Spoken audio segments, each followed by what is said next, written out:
Everybody, nandito ako sa bilihan ng almond.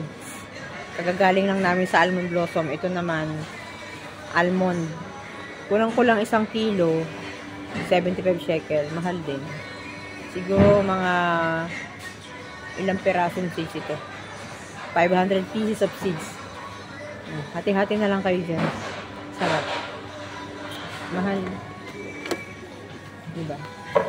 Anyway, I'm Shine. This is Israel Philosophy Keeper channel. Please watch this.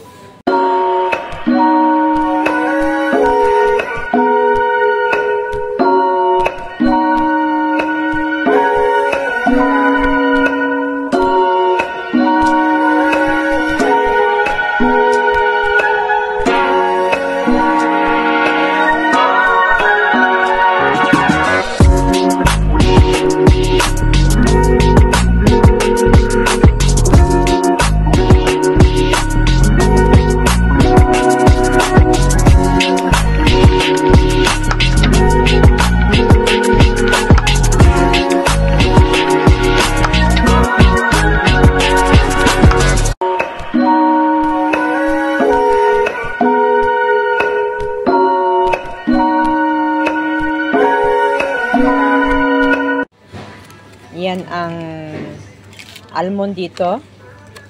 Baka kagaling pa lang namin sa almond blossom. Ngayon naman ay almond seeds naman ang aming titirahin ni Trill. Tingnan natin ang nasa ilalim. Ilang kilo ito? Wala pang 1 kilo? 0.844 gram. 75 shekel, di ba? Mayayamanin. Ang 10 shekel is 170 times yun na lang sa 7. Yun ang presyo ng almond dito. Wala siyang pure talaga siya. Mga 10 ganyan. Papagahe. Mahal. 5 lang. Hati-hati na lang sila. At ito po yung walnut.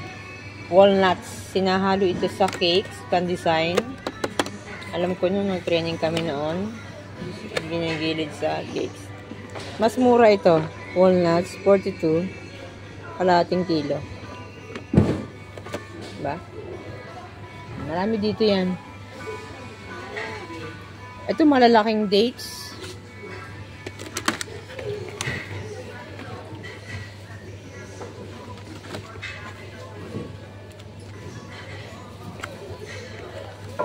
Маленьких шилику параши. 23 shekel. Kalating kilo. Presyo-presyo, pera-pera rin. Masarap. Pera-pera ang labanan.